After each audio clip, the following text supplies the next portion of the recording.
You guys have been on the news constantly. People passing school buses and kids around. You guys are there.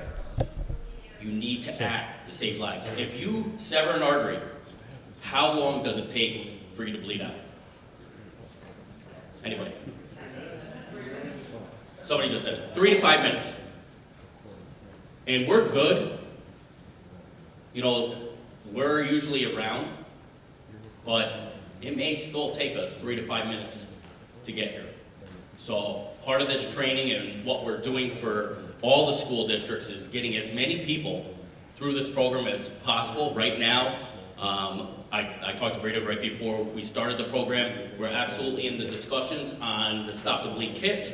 Who has tourniquets? Mike Bedell has 3 or 4 tourniquets at the district at all times. They're looking to purchase more in case one of you guys need to grab something. Transportation is going to be another discussion that we will have. Can you hear me? Okay. So we want as many people trained in this as possible. At this point, Boston Spa is the only one that they're actually putting their high school phys ed classes through this because it may be one of their peers helping them. And again, these kids out in, our deputies have only used a tourniquet, I think twice, and they were both at motor vehicle accidents. So that's realistically, and I can tell you, I was an EMT for 15 years. I was on riding all kinds of, between fire department and EMS, we didn't even have tourniquets. Tourniquets were taboo, like, oh, I gotta use a tourniquet, somebody's gonna lose a limb. We've been in war now for so long. How long do you think you can keep a tourniquet on now before possibly you could lose the limb? Anybody know? I mean, there's tons of documented that the tourniquet was on for 18 hours and stuff, so there's no reason here, you know, if something ever happened here or outside, that it would ever take us 18 hours to get you to the hospital. It's a bad day if it does. But if we're in lockdown or something like that, it could be a while before we got to you. So, I'm gonna turn it over to Mike Walker. We have a short presentation, PowerPoint here, and then we are going over to the gym. We're gonna do a practical. Everyone has to do direct pressure. We're gonna be using quick clot to pack a wound, and then everyone is gonna use a tourniquet, right? Thanks, Austin. Just a reminder, please sign in. I know you guys have a sheet for the district to sign in. There's also one that's outside. It might be going around also. That's been put on for Clifton Park Half Moon, since they're one of our partners today, and they need a count so that they know how many people that they're actually helping train. So make sure you guys sign that out, sign that either now or after. And also, I'm going to print out nice certificates for you guys to either frame, put in your bus, or put in your locker, whatever you want to do. Austin did a very good introduction as a program, so allows me to skip a lot of this. This came up, like you said, after Sandy Hook. A lot of people got up in arms and why so many young children died so quickly in such an incident. So that's why this program was developed. Here's all our partners. What I didn't put on here, because I didn't know at the time, was Clifton Park Half Moon. So I'm mentioning them right now, so they are also a partner, besides BOCES, the district, and the sheriff's office. There's only one image.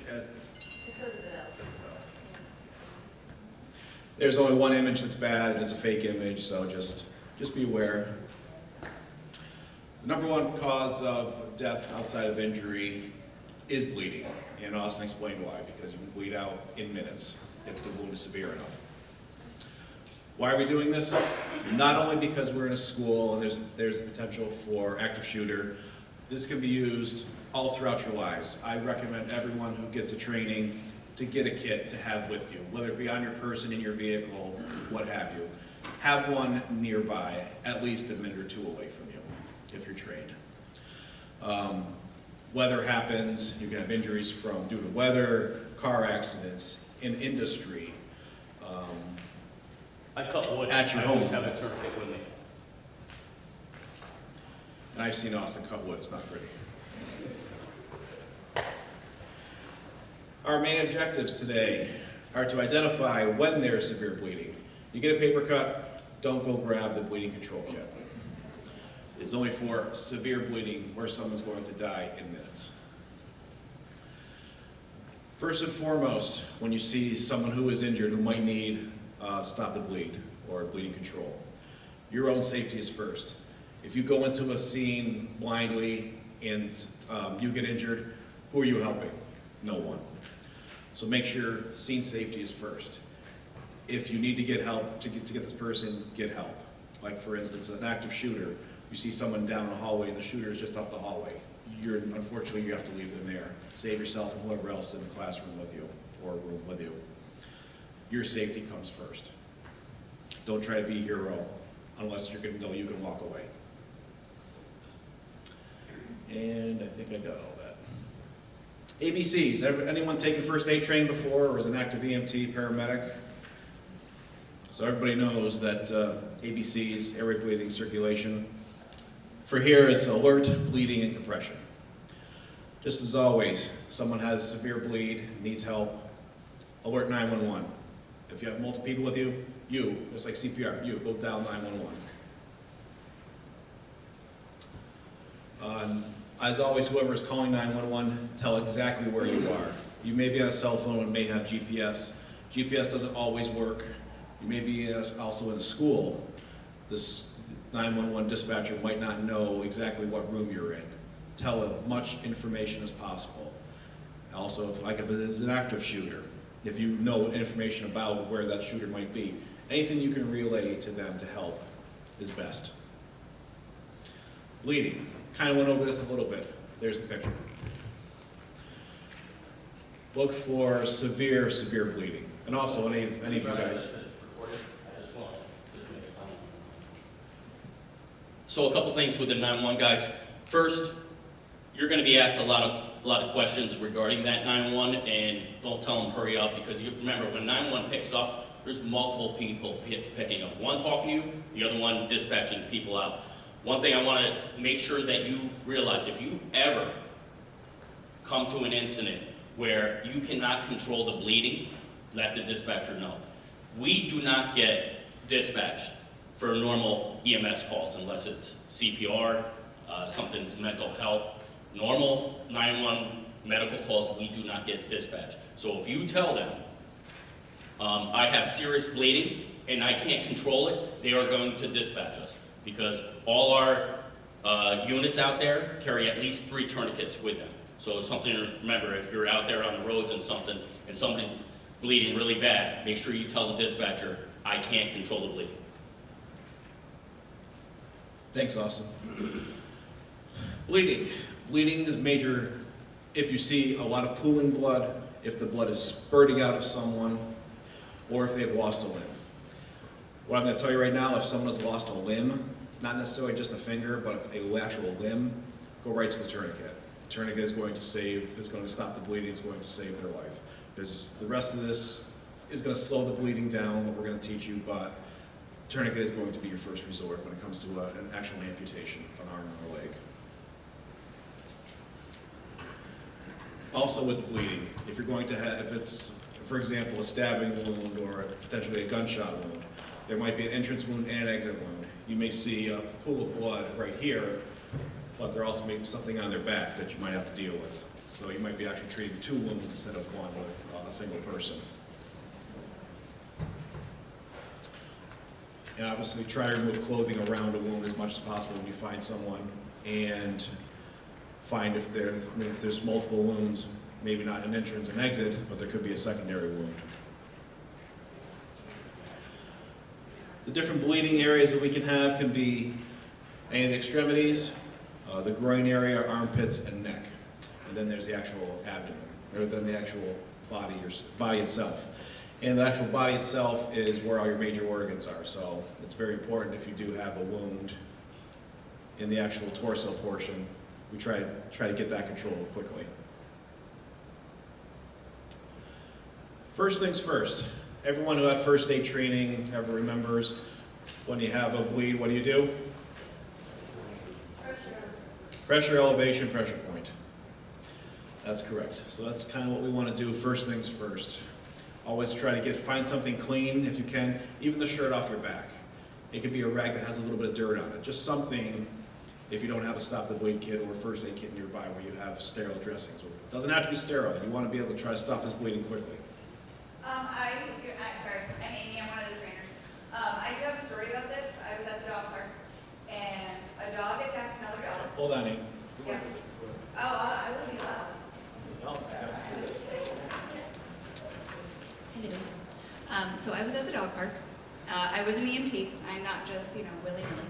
I was an EMT, and a dog attacked another dog. The dog's owner grabbed at her own dog, and her own dog bit her in the hand. She had a nice puncture wound right in her hand, screaming, crying, all that fun stuff.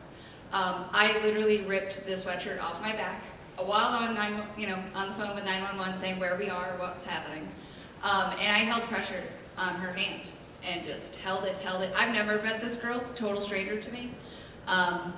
And so when Mike is saying, literally, you can use the shirt off your back, stop the bleed, actually they do sell shirts that say this shirt can save your life for that exact reason.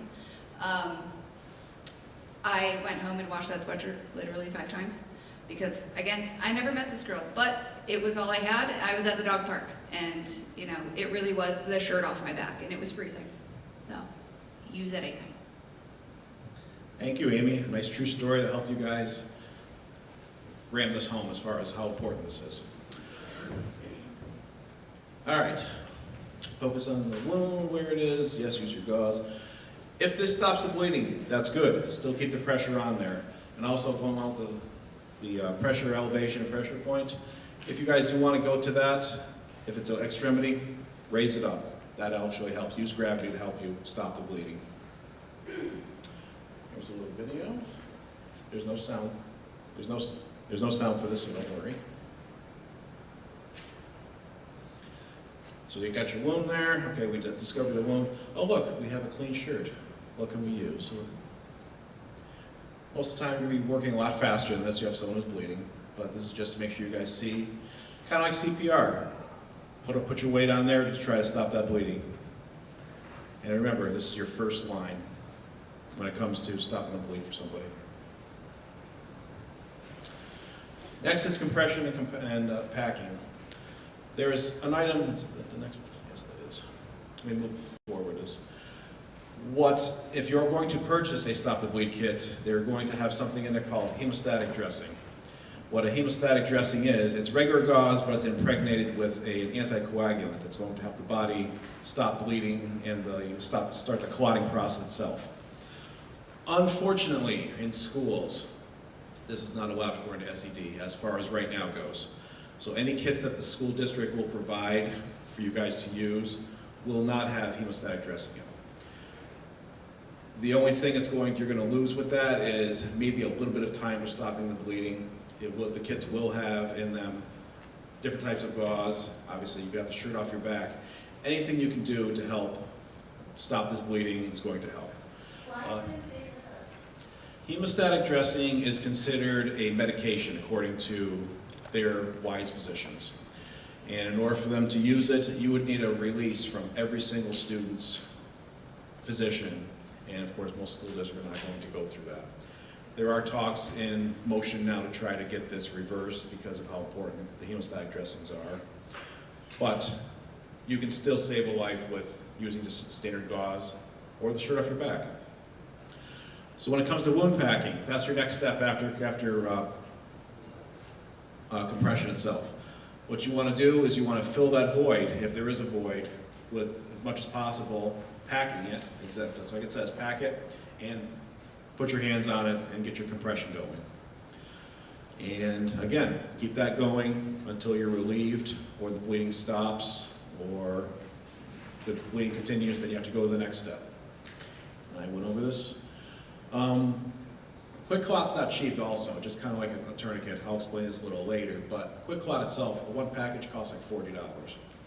So a tourniquet itself, relatively cheap, $30. So kits are not cheap, but again, they can save a life. And here's your little demonstration for packing. Here's your little bit of quick clot or stale dressing.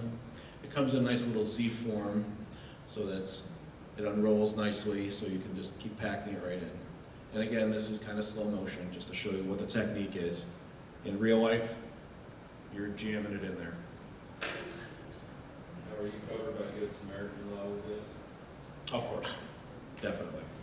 Now, something I didn't mention is gloves. Kits also do come with gloves. If you do treat someone without gloves on and you might have an open cut, obviously there is bloodborne pathogen protocols that you guys can follow through the school district if you're doing it through the school district. Make sure you tell someone if you do treat someone with blood where you actually get something on you. Your skin, if it's intact, is a very good barrier. So just know that. It's only if you have a recent open cut. If you think like a major artery, I know that's what spurts out with. But like there's a cut and then you have the major artery and we're not doctors, we don't know that. I mean, we know something's been, so just by packing that wound, that's gonna stop that? Or is that? It's going to try to. You have to do the best you can. You have to go through these steps. It's kind of a judgment call too. If you do see a lot of sporting blood, and if it is on an extremity, you might want to just go right to the tourniquet. Again, it's kind of the same thing with an amputation. It is a judgment call. As Austin said, applying a tourniquet, the person's not doomed to lose the limb below where you put the tourniquet. It's going to several hours they have. What we're told to teach is 2 hours you have to get them to a trauma center where they can usually save the limb below where the tourniquet is. But in combat situations, it's been up to 24 hours, I've heard. So it depends on situations. You are definitely covered by the Good Samaritan law, even if working in the school.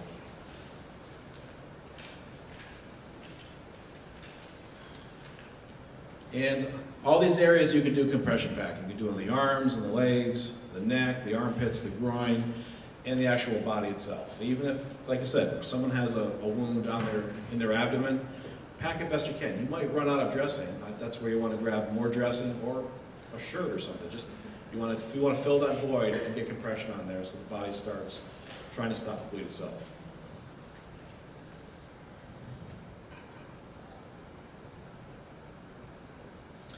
Last but not least, the tourniquet. This obviously, hopefully, is the most effective if you have an extremity wound for stopping the bleeding. It's our last resort because there can be complications for it, but it will be your first choice for absolute severe bleeding or an amputation. What we're teaching you is put it 2 to 3 inches above the wound itself. Law enforcement and combat soldiers are taught to put it high and tight, close to the body as possible, just because usually they're doing it themselves. But I'm supposed to teach you 2 or 3 inches above the wound. Don't place it on a joint. Go right ahead. Hi everybody, I'm Gina Werskowski from Clifton Park Half-Moon EMS. I was on the phone when I was getting introduced, so I'm sorry about that. With tourniquet placement, the reason why you want to leave room above the wound, you don't want to go high and tight, is because if you have to apply a second tourniquet, you need to have room to do that. Occasionally, when you have severe bleeding, like one coming from an artery, you may not be able to stop it with one tourniquet. If you have a second tourniquet available, you want to have room to apply it above the wound. So that's why you want to leave the room for it. Also, if you have to apply direct pressure, you want to leave room for that because you would apply the direct pressure directly above the wound. Does that make sense? Okay, thank you, sorry. Anybody has comments who are the instructors, feel free to come on up here. I don't know everything. And you tighten the tourniquet until it stops bleeding. What I'm going to tell you right now is a warning. Someone who has severe bleeding and you're applying tourniquet, even if you're doing the other processes, they are going to yell and scream before they pass out. So it's going to be very loud and it's going to be very stressful at this time. So just know that applying a tourniquet, you guys will see when you practice, we're just doing it a couple of turns to tighten it on there. It will kind of cut off the circulation a little bit to your arm when you're practicing. You need to apply enough pressure to stop that bleeding, and it's going to really hurt. If you don't have, say you got a belt or Anything that's wide, a belt is probably as wide as narrow as you want to be, usually by 1.5 inches to 2 inches. We are going to discuss improvised tourniquets also. So here's the thing about improvised tourniquets. The tourniquet is designed to do all the work for you once it's applied, okay? So when you apply a tourniquet, it's going to keep that constant firm pressure on that artery. It's going to compress the muscle tissue around it and make it so that the tourniquet does its job. The thing with improvised tourniquets is somebody has to hold that pressure because belt loops don't go all the way around, right? So if you have something, just know that it needs to be about 1 inch wide at least, so that it's wide enough to properly compress that muscle tissue. But just know that you have to hold that. So, and if you don't have something readily available, you're not obviously going to leave people to go find one, right? Because then what are they doing? Can't you wear a They're shirt bleeding. and then like when you tie it off, like stick the, like, you know, how the pencils or a pen in there? I would say if you don't have anything readily available to you, and I wouldn't say yes or no to that, but direct pressure is just as effective in these situations if you don't have a tourniquet, okay? Improvised tourniquets take time to assemble. The person is bleeding out. They will be dead in 3 to 5 minutes if you don't control that bleeding. So trying to take time to fumble around, because what happens in situations like this, you're gonna be freaking out too, right? You're gonna be nervous, you're gonna be scared, your adrenaline's gonna be going. Tunnel vision in these situations is absolutely a real thing, and your fingers are gonna feel like sausages. So it's great for us to sit here and say, oh yeah, I'll just do this. And it's good to kind of plan ahead and try to think about what you might be able to do, but when you're in the situation, you're not gonna remember any of that. All you're going to remember is, I have to stop this bleeding. So if you don't have something readily available that you can pull out and use, direct pressure is always your best bet, okay? And then if you have something that you can wound pack with, you can do that as well. And those things are just as effective. Now, when you do these things, you know, you were talking about, you don't let go, right? So you need to be making sure that you're comfortable. You need to be making sure that you're in a spot where you can actually get down on the ground with these people and apply the pressure, and you have room to, because you're going to be there a while. Okay, does that make sense? Okay, sorry, thank you. Thank you very much. And last but not least, do not remove the tourniquet unless told by a physician or an EMT paramedic, which they won't tell you to do anyway. I kind of went over, yes, you can apply it to yourself, it can be applied over clothes, as long as it's not like old thick Irish sweaters. Try to cut off clothes close to the wound as possible if necessary. I did mention how they hurt, and mentioned also about using a second tourniquet if you have it, in case the bleeding does not stop. It can happen, but usually it will not. And here's our demonstration of that. Here's your tourniquet. This is a CAT tourniquet. This is what most school districts are going to because it's very easy to apply and very easy to use.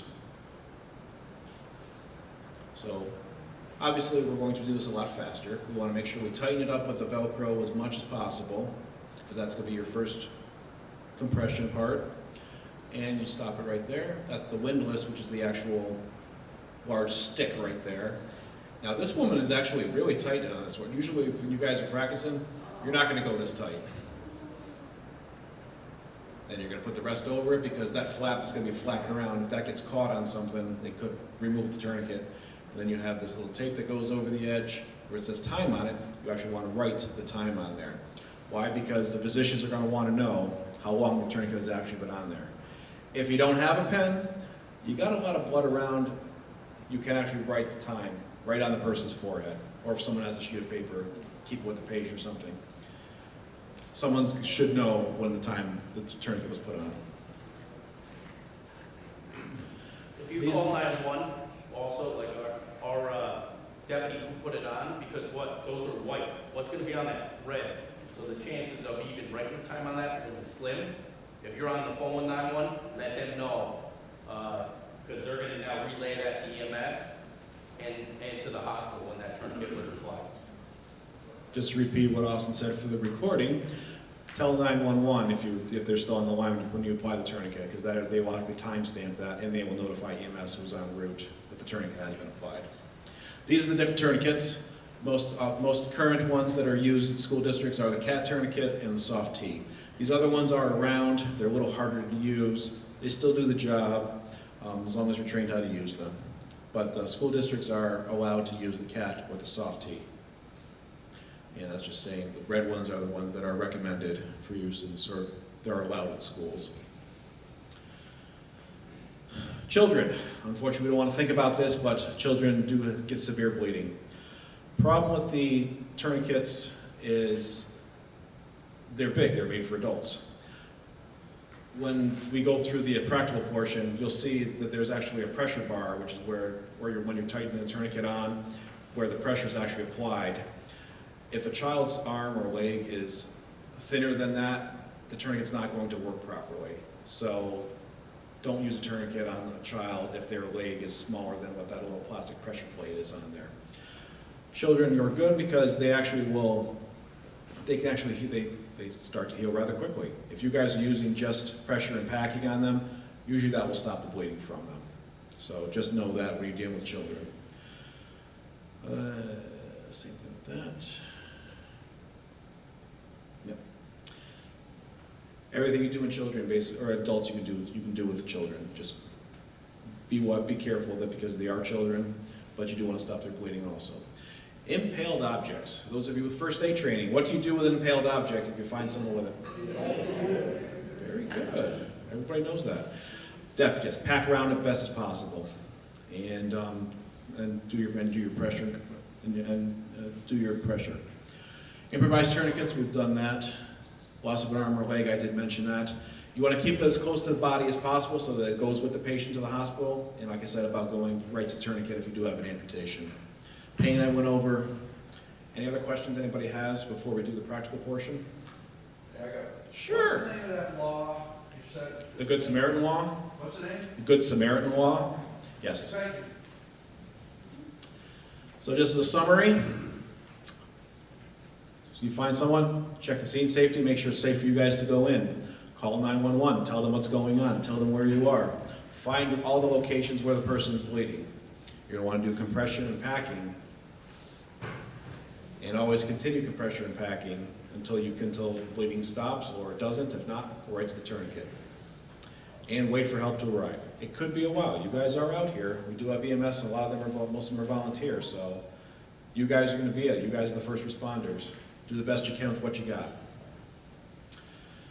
Going to stop the bleed kits. The basics of any stop the bleed kit is going to be a little instruction booklet, kind of like what you guys can pick up here. I will make sure you guys get one of these on the way out. They're going to be outside by the sign-in table. I have some up here if you guys didn't get any. There'll be a pen. There'll be the tourniquet. Obviously gloves, gauze, and bandages. That's the basics of any kit. You might find other things in different kits that might be purchased if you guys purchase them themselves or the school district has them also. These are what they're going to look like. Lots of different versions out there. Again, don't know what the school district is going to go with now. You on your own, since you guys have gone through this training, buy whatever you want. Most kits like this range anywhere from $60 to $100. If you buy in bulk, you can buy them. You can probably buy them for cheaper than that. If you guys all want to get together and buy a bunch for yourselves to have personally. And any questions you guys have, or you guys want to become instructors, these are the websites here. If you guys do have any type of EMS experience, or if you're law enforcement, you can become instructors. There's the website up here. And if you fit any of those categories there, usually EMT or paramedic, or someone's a ski patrol or sworn law enforcement officer, you can become an instructor like us. If you do become an instructor, let me know, let Mike know. In case we have more trainings like this, more instructors, more people we can teach at one time. That's basically it. You guys are not going to get certificates today, but I will make sure Bill gets them to hand out to you guys as long as you guys sign it. Please make sure that you guys have signed in so